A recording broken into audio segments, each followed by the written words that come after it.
वाटलं नव्हतं हसते काय 2 दिवस चांगले झाले ना की तुमचं दोघांचं असतं माहिती काय चांगलं वागायला लागलं की तू असं वागत काय केलं ते बोल ना एवढं काय रंगवते. जय शिवराय जैन चेंजर फॅमिली. काल मला एक छोटा मिनी अटॅक दिलेला हार्ट अटॅक दिलेला मम्मी पप्पानी. भाई लिटरली मी झोपलेलो, रात्रीचे 2 वाजलेले आणि मम्मी पप्पा बी लाईक भाई म्हणजे वेगळंच वातावरण केलेलं. लिटरली माझी पूर्ण फाटलेली. मी पूर्ण माझा दिवस आठवतो. मी चुकी काय केली आहे भाई, एवढी काय चुकी केली मी, एवढं का असं बोलतात मला. नंतर भाई त्यांना सरप्राईज द्यायचं होतं म्हणून त्यांनी एवढा मोठा सीन तयार केलेला. भाई लिटरली माझ्या लाईफमध्ये फर्स्ट टाइम असं घडलं असेल आणि भाई कधीच विसरणार. स्पेशली थँक्स टू मम्मी, तिने व्हिडिओ रेकॉर्ड केली हे सगळ्याची. भाई मला हा सीन कधीच मी माझ्या गॅलरीतून डिलीट करू नाही शकत. गॅलरी सोडा भाई, डोक्यातून आणि मनातून तर अजिबात नाही. भाई लास्टपर्यंत बघा ब्लॉग, खूप इंटरेस्टिंग आहे. आणि भाई असे मम्मी पप्पा सगळ्यांना भेटो. मला खूप प्राऊड फील होत आहे माझे मम्मी पप्पा असे आहेत. आणि इव्हन तुमचे मम्मी पप्पा पण या गोष्टींसाठी ट्राय करत असतील. आणि खरं बोलतो भाई, सगळ्यांचे मम्मी पप्पा आपल्या आपल्या मुलासाठी किंवा मुलीसाठी खूप काय काय करत असतात. फक्त ते आपल्याला त्याची जाणीव नसते. भाई प्लीज लास्टपर्यंत ब्लॉग बघा, खूप इंटरेस्टिंग आहे. आणि असं इनपुट करा की माझ्या जागी तुम्ही आहे, असं नका समजू की मला सगळं भेटतं. भाई असं ऑब्झर्व करा किंवा इमॅजिन करा की त्या जागी तुम्ही आहे. लिटरली तुम्हाला चांगलं फील वाटेल.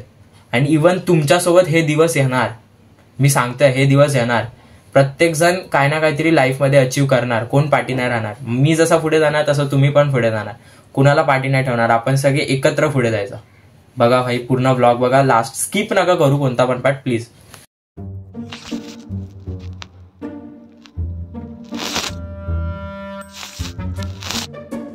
वाटलं नव्हतं असं करशील.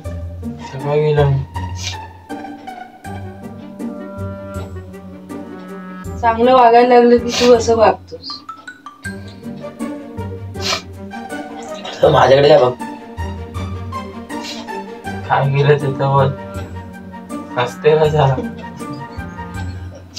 हसते काय 2 दिवस चांगले झाले ना की तुमचं दोघांचं असतंच नाहीतरी काय नाही. काय केलं ते बोल ना एवढं काय रंगवते. मी नाही रंगवत, त्यांनी मला सांगितले. काय पुढे झाले काय,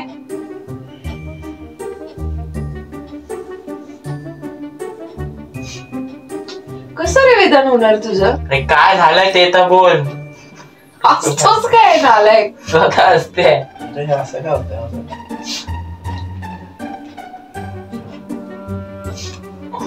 मला ऐकून घे. पुण्याला आम्ही तुला पाठवतोय. पुण्याला गेल्यानंतर तुला एक कोर्स जॉईन करायचा आहे. थांबा भावांनो, हे लोक मला पागल बनवतात. ह्याच्या पुढे मोठा सरप्राईज आहे. आता आनंदाने ब्लॉग बघा, मध्ये सोडू नका. असं समजा की तुमच्या जागी मी आहे. Sorry for disturbing. तो कोर्स जॉईन करायचा. हे बघ, सकाळी 9ला चालू होतो, संध्याकाळी 5 वाजेपर्यंत. ऑनलाईन की नाही ऑफलाईनच आहे. तिथे जाऊन हा स्वारगेटला आहे. दादा सोडतील आणि हे करतील. त्यापेक्षा इथंच राहील. कशा इथेच राहील. अरे आम्ही दुबईला मार्केटिंगच्या रिलेटेड करतील. तुझ्या मोबाईल पाठवलं बघ, ते बघ. तुला काय नाही समजलं मला विचार. बघ आता पाठवलंय, नीट घे.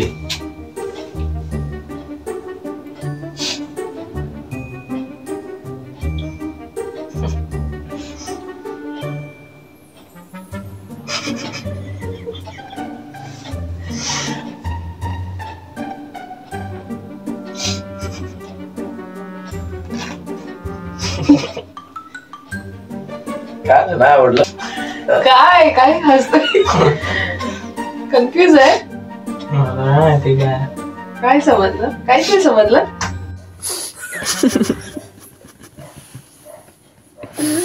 दुबईचं तिकीट भेटलंय मला. ऍक्च्युअल मध्ये आम्ही 3 जाणार आहे, बट मी येतोय सो तिला त्याचा आनंद झालाय. पप्पानी पहिलं मम्मीला सरप्राईज दिलं, त्यानंतर हे मला सरप्राईज दोघांनी दिलाय.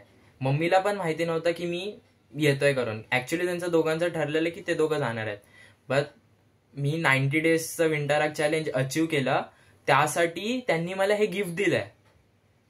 भाई मी इतकुसं फक्त जस्ट स्टार्ट केलेलं यार, ते एवढं पण ते मोठं नव्हतं, बट भाई खरं यार खूप वेगळं फील होत आहे. ती मम्मी रडते का तर मी येतोय तिच्यासोबत असं इंटरनॅशनल ट्रिपला. भाई ऍक्च्युअली बोलू माझी फर्स्ट ट्रिप आहे. एरोप्लेन मध्ये पहिल्यांदा बसतं. भाई ते सोडा, ते एरोप्लेनचं तिकीट कसं असतं ते काल रात्री मला समजलंय. माझी रिॲक्शन बघितलं असेल, मला ऍक्च्युअल मध्ये काहीच नाही समजलेलं. हे हातात निघले ते काय आहे.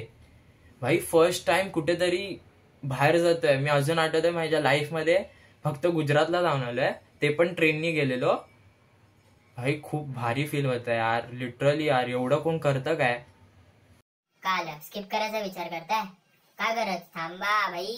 मेन व्हिडिओ याच्या पुढची पण आहे, त्याच्यातून सगळे व्लॉग्स काय असेच नसतात टाइमपास वाले. काय व्लॉग असतात ज्यातून मोटिवेशन भेटतं, काहीतरी करण्याची अशी आग लागते. भाई पूर्ण लास्ट पर्यंत बघा.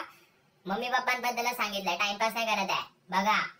सॉरी ओरडल्याबद्दल, समजून घ्या ना. आता मी तुमचं झालं ना, सबस्क्राईब केलं तुम्ही मला, फ्रीली तर बोलू शकतो, फ्रीली पण ऐका. असंच प्यार देत राहा. लव यू. भाई काल सगळं झालं ना, त्यातून मला एक गोष्ट शिकायला भेटली आहे, ती म्हणजे आपल्या मम्मी पप्पांचा आपण रिस्पेक्ट केला पाहिजे. खरं बोलतो यार. आपल्याला असं वाटतं की हे काय आपण ह्या त्या असं बोलतो, भाई मनात आपण बोलतो. मी खूप लोकांच्या तोंडातून ऐकलंय, बट भाई रिअल फॅक्ट असं आहे ना, जर जसं आपल्याला समजून घेतात ना, तसं आपण पण त्यांना समजून घेतलं पाहिजे. बिकॉज ना आपल्याला वाटतं ते आपल्यासाठी काय नाही करत, बट ते ऍक्च्युअल मध्ये आपलाच विचार करत असतात. भाई खरं खूप म्हणजे वेगळं फील होतं यार मला. लिटरली मी फक्त ते 90 डेजचं चॅलेंज अचीव करण्यासाठी एवढं, म्हणजे 90 डेज मी पण मेहनत केली, बट त्याचं फळ मला एवढं मोठं भेटेल विचार पण नाही केलेला, स्वप्नात पण नाही आलेलं. भाई ते सोडा, मी इंटरनॅशनल बाहेर कधी जाईन ह्याचा विचार पण नाही केलेला. खूप खूप मोटिवेशन भेटतंय आणि ह्यातून मला समजायला पण खूप काय काय भेटतंय. भाई तुम्ही पण, तुम्हाला असं वाटत असेल की हे माझ्यासाठी आहे, बट भाई माझ्या जागी तुम्ही आहे असं इमॅजिन करा आणि या व्लॉगचा आस्वाद घ्या. लाईफमध्ये ना भाई एक चीज शिकलोय, मम्मी पप्पांचा रिस्पेक्ट करणार मी आजपासून. किती काय झालं ना तरी मम्मी पप्पांवरती राग नाही करणार.